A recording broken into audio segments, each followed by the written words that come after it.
I'm Kiran Modi, founder, managing trustee of Udayan Care. Udayan means sunshine, and Udayan was also name of my son.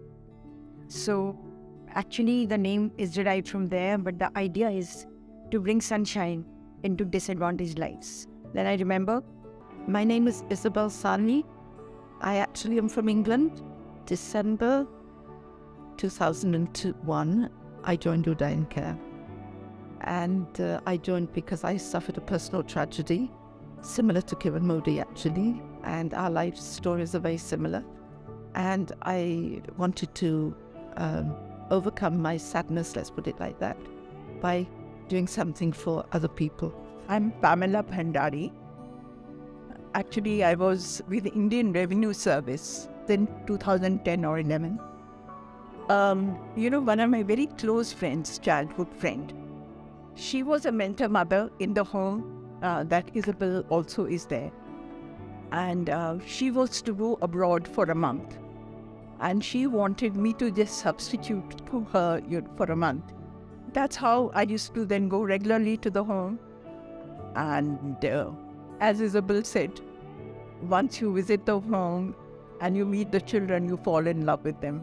Hi, my name is Jessica Tobo, and I am the production and design executive at Udayan Care, and I work with the production and designs with the Skill Development Center department. I visited one of the orphanages, and there one child just held on to my clothes and they said, "Please take me home." I can never forget that experience, and I realized children go to these homes as orphans and they come out also as orphans.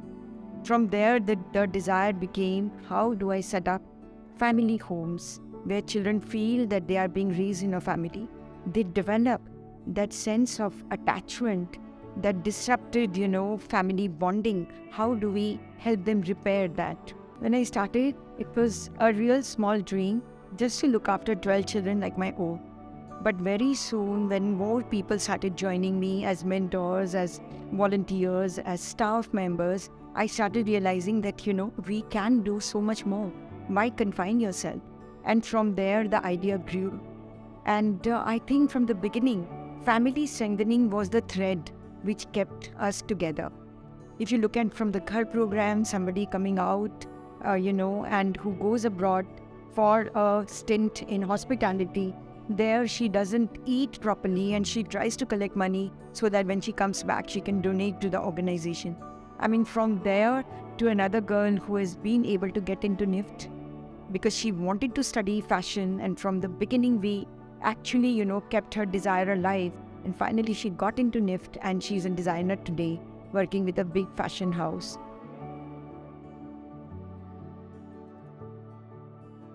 Mentor mother or mentor father also we have now, so a mentor parent is someone who doesn't actually stay with the children and look after their daily needs as such, but they are people who live fairly close by to the children's home, and they visit them as often as they can, and they spend time with the children. Sometimes they help them with their homework, sometimes just sit with them.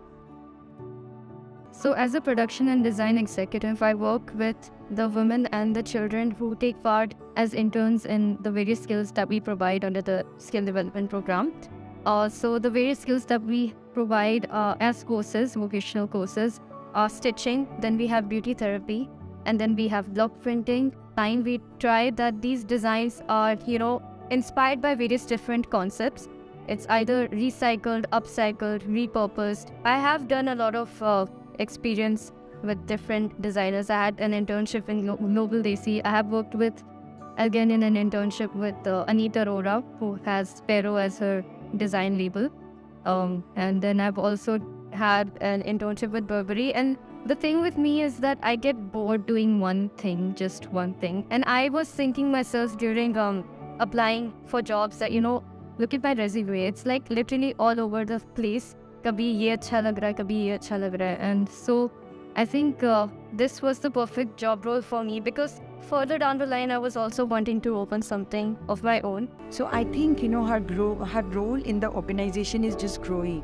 She came in as a designer, but I think, we can depend on her for just about everything. Not only she designs beautifully, but she also gets involved in the operations. She goes to the center, trains these women who are coming from disadvantaged backgrounds, trains them how to do things well, and produces, makes inventories. I think does just about everything, and we are very lucky to get her. And I just hope more of your students join different NGOs. Because now psychologists who go to the children's home, they're using art because they say for what the children draw, you can also see their background, especially if they've been sexually abused. Sometimes what they draw in their pictures, it's an instant sign that this child has been sexually abused. But other than that, it's a way for them to express themselves without feeling different from the rest. Social media is one, way you can just reach out to larger number of people. So we'll do that marketing through social media. And then on our website, we'll have those payment gateways and all the, means through which people send their products these days. And what best than to have a role wherein you get to delve and dive into each, category or department of an already established NGO, and I get to explore things I wouldn't have otherwise. It's not necessary that the approach for a fashion student be a trickle down kind of a theory wherein you have these big designers we learn from. It could be a trickle up theory, which most people forget about. Here, working in the NGO, I have learned, with designers, you get carried away and you start designing things and you don't keep a record. You get carried away so easily, you don't keep a record of those little things, the cost of things, how to use it up 100%. And, that's where the sustainability part, or using everything up 100%, not making waste. So here what I learned was using up everything basically, and trying to make the best of what you have. So I bet it was totally organized in-house, Jessica designed the outfits, the garments, and our own children from different homes, they were the models. The makeup was done by one of our ex-home children. So everything was organized in-house, and the whole show was really appreciated, and the children had a time of their life. They were so thrilled.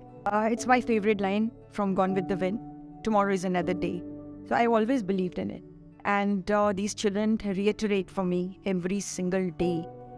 With so much of trauma, abuse, poverty, apathy, these kind of backgrounds, they come and they still look up, because tomorrow is another day.